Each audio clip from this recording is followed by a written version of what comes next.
strange disappearance of Amy Lynn Bradley. So, this all happened in March of 1998. Oh yeah, back it up. Because I get too ahead of myself. This is day 5 of the Monster Mash Marathon, where for 31 days I will be uploading a video every single day. And yeah, they're gonna be creepy, they're gonna be true crime, they're gonna be mysterious disappearances like this one, they're gonna be scary stories and other stuff. So tune in if you're into that. Now, back to this story. Amy Lynn Bradley. So, Miss Amy Lynn Bradley was a 23-year-old woman from Virginia. At this point in her life, she had just graduated college and moved into a new apartment. She had a new puppy. This was March of 1998, and she was going on a family cruise before she had to really start her real life, start a real big girl job, one last hoorah, one last fun final trip. And this cruise was the Royal Cruise, the Royal Caribbean cruise ship, Rhapsody of the Sea. All accounts said that Amy and her family all seemed excited and happy to go on the cruise. So I'm gonna get right into it.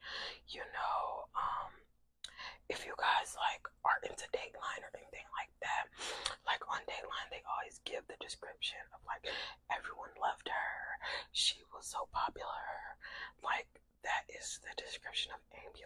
Everyone loved her, she was popular, she was super athletic, she was good at sports. I think she was the captain of the basketball team. She was a likable, outgoing girl. So one night she disappeared. During the disappearance, the family was between Aruba and Curaçao in international open waters. When they got on the ship, the family mentioned how the wait staff was particularly friendly and particularly nice, specifically during the fancy dress night. I think they said they were gleaming and glowing, oh, Amy, everyone loved her. But they said everyone was specifically nice to her that night. And this was on the fancy night on the cruise. After they had dinner for the fancy night, they went to a Dance Under the Stars event that was out on the pool deck. This was the nightly entertainment on the ship type of things, and they enjoyed the nightly entertainment. They said everything was normal, they had a good time. And then the parents, because on this cruise ship it was Amy, her mom, her dad, and her younger brother. So let's start really getting into it. After the nightly entertainment, Dance Under the Stars thing, the parents say that they were tired and they went to sleep at around 1 a.m. They left Amy and her brother Brad, who at the time was 21, Amy's 23. The parents said, bye, I love you. And Amy's mom said that Amy specifically told her that she would see her in the morning. The family kind of does this where they say Amy specifically said, I'll see you tomorrow, or Amy specifically said, I think little things that maybe they read a lot into because they did not see her the next day, but they point out a lot these little things of how she said I'll see you tomorrow, and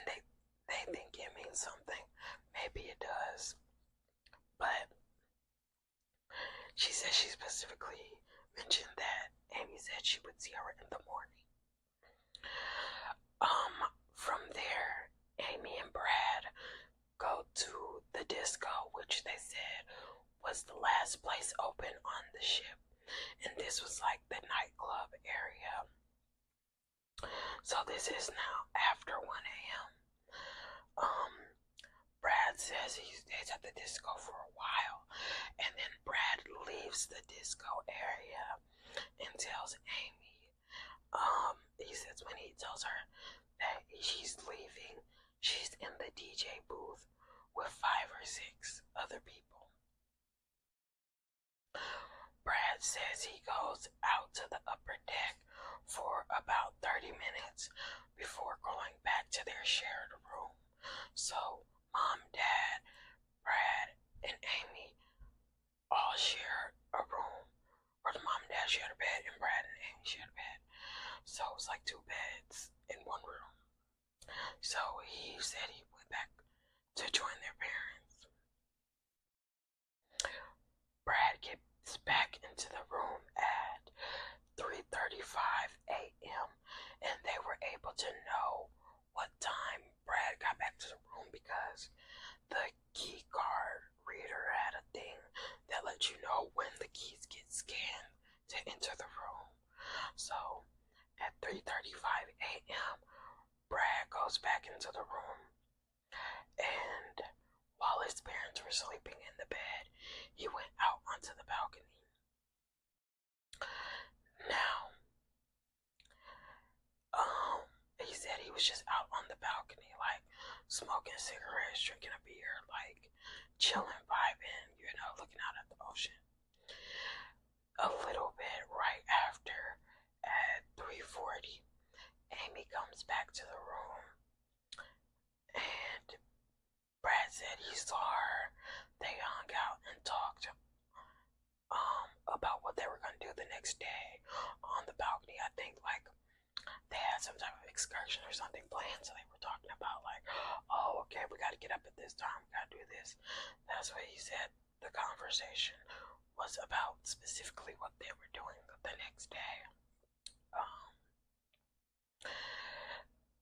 He said then that Amy tells him that the bass player from the band made a physical pass at her down at the disco, but she didn't make a big deal of it. She just like mentioned it in passing.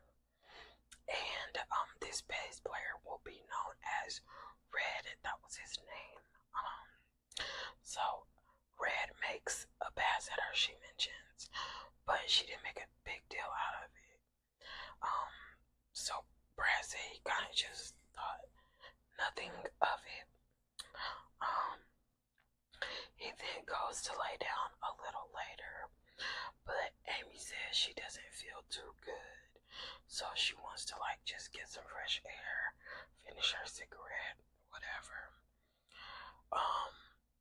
After that, Brad then enters the crew suite and shuts the glass sliding door behind him, and he went to bed.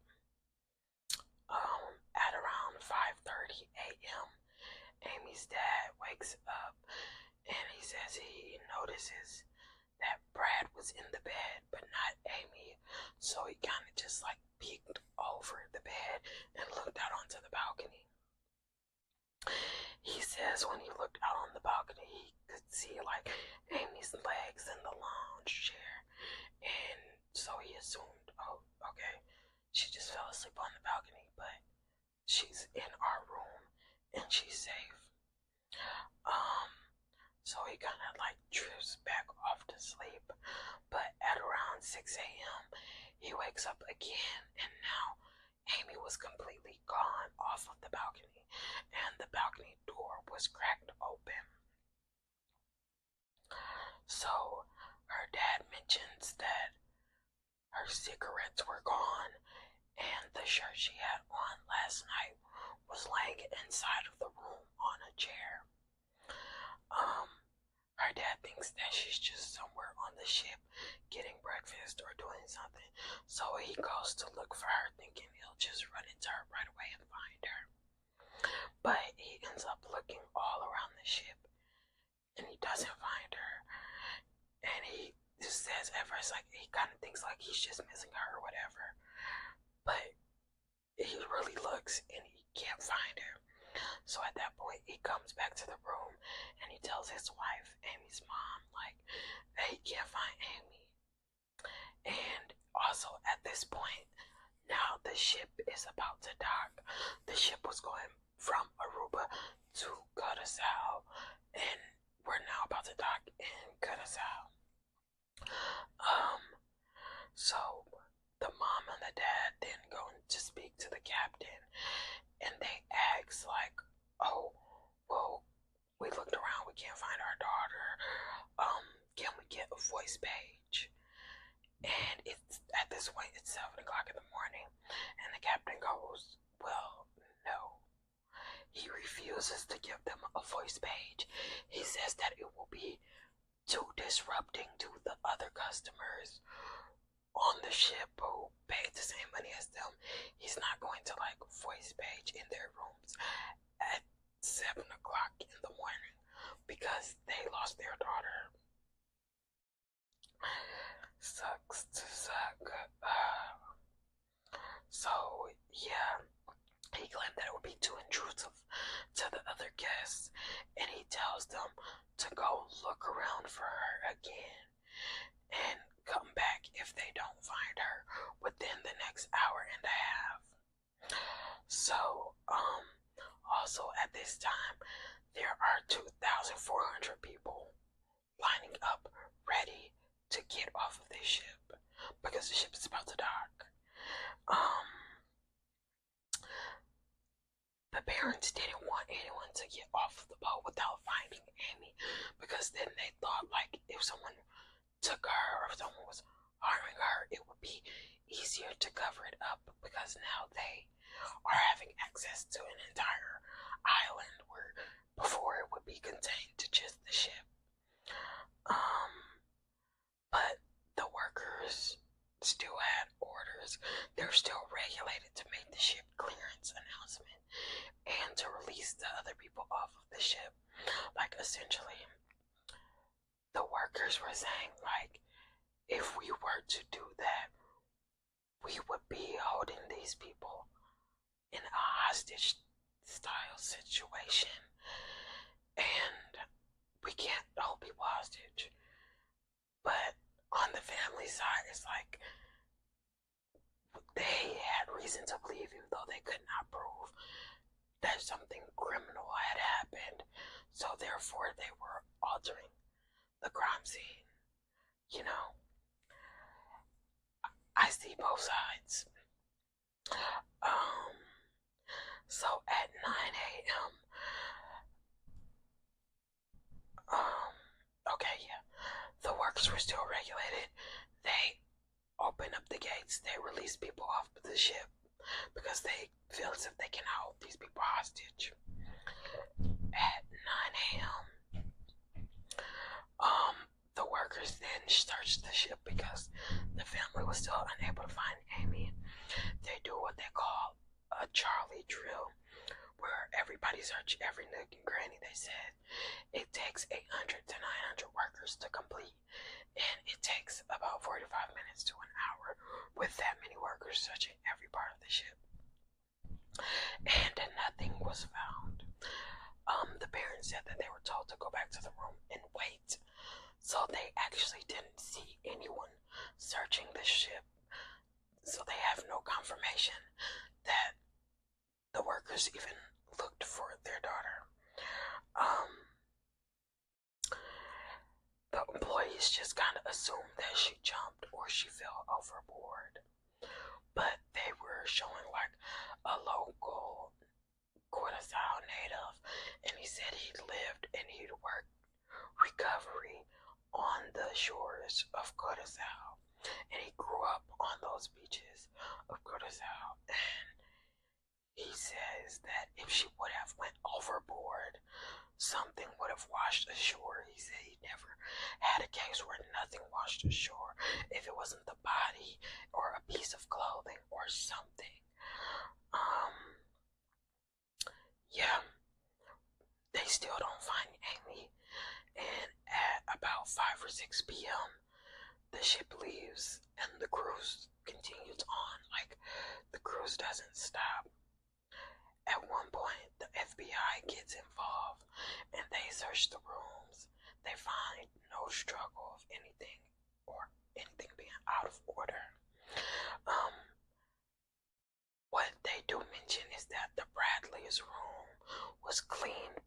FBI came. So if there was any evidence, such as fingerprints, hair fibers, or anything, it had already been cleaned by the staff that worked the cruise ship. So they felt like that kind of botched the crime scene. Another thing from the FBI investigation was that there was a table on the balcony that had been moved, but the FBI couldn't prove that this was a key piece of evidence to prove that she jumped. And as they said, like, the room had been cleaned, so they couldn't say that the cleaning service didn't come and move the table when they cleaned the balcony.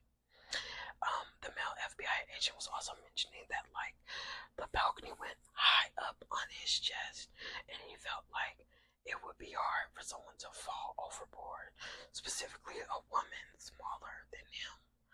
So that was something.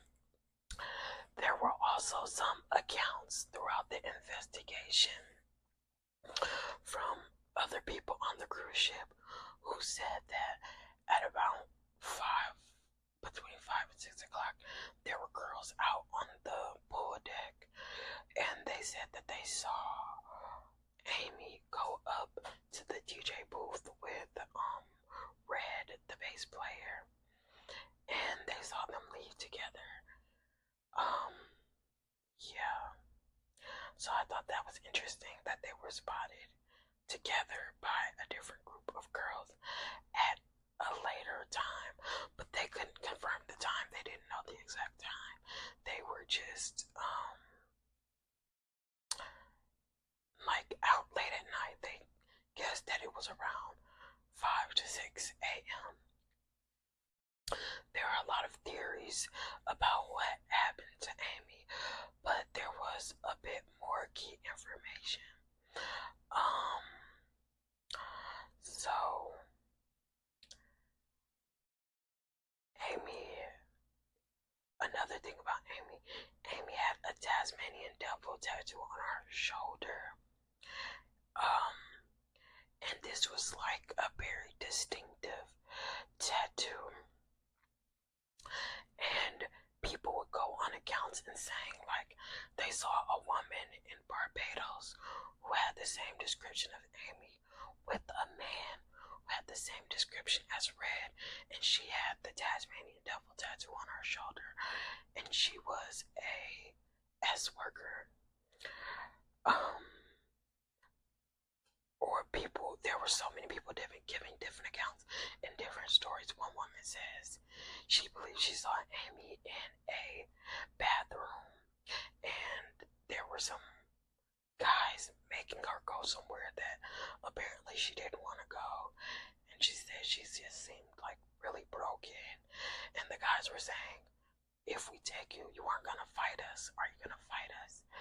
And apparently Amy was like a very feisty person, like, you know, she would fight. Like, that's what her mom always said about her. She was a fighter. She didn't feel like Amy would go down without a fight. So the woman who gave that description said, you know, she mentioned the fighter thing, which gave the family hope that that may have been Amy. Even to this day, right now, the family believes that Amy is still alive. There was also these pictures circulating around of this S worker website in Barbados that Amy assumed was posted on. There were pictures that seemed to be Amy posted, you know, to entice people to buy, and the family saw those pictures. Someone sent them to them, and they were able to give them to the FBI to do like facial recognition forensics, and the FBI report claims that they believe that that is Amy in those pictures, which means that she would have still been alive. This was years after she had went missing, and she would have been an S worker in Barbados. A lot of people claim they saw her on the beach in Barbados. They claim they saw the tattoo or someone that looked just like her. Another thing was like some IP address evidence. So Amy's family put together this website that was called like amybradleyismissing.com, and they would just post different things to get different clues about where Amy is. And that's, I think someone noticed the website and sent them the pictures of her. And there was some IP address that linked back to Barbados of someone who was accessing the amybradleyismissing.com forum on key anniversaries of her disappearance. So it would be like the mom's birthday or any of their birthdays, Christmas, Thanksgiving. Someone would go to this website and then they would look specifically at the pictures of the family. Like there was a tab that was family photos where they would update photos of Amy's car. They would be like, we kept your car, we're keeping your car running, because she had a really super nice car. It was a cute little red fancy car, but her parents were keeping her car safe for her, and they would send updated pictures of the car, updated pictures of themselves, and they did that in the hopes that if Amy was out there, she would see them and reach out to them. Someone was accessing those specific forums on holidays and birthdays and it kept getting pinged back to Barbados. Currently, right now, the FBI is still offering a reward of up to $25,000 for information leading to Amy's recovery and arrest and conviction of those responsible. So, as of right now, she is not pronounced dead. Some people really think she jumped overboard or committed suicide and that she wasn't as happy as she put on to be. I don't know. What I think happened is that maybe she thought Red was her friend and she willingly went off the boat with him. I think that Amy willingly went off of the boat with Red maybe at night or something when they were closer to shore but hadn't really docked. And maybe it just went bad when they got on land and he wouldn't take her back to the ship, and now she was in like a foreign place with somebody who she thought she trusted because she befriended them on the cruise ship. And after that, I think he just sold her into as work, into trafficking. So I think that is Amy accessing the web page on those key holidays, and I think she doesn't want to put her family in harm's way, so she's going to maintain her distance instead of reaching out to them. That's what I really think. So I know like almost everybody's heard about Amy Bradley. Tell me what you guys think.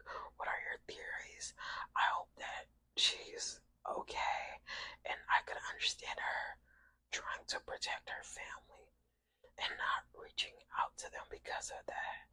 And that is the theory that I'm going with. I don't think she jumped. I don't think she seemed suicidal. I think it may have just been like crossing paths with the wrong people at the wrong time and making the wrong decisions.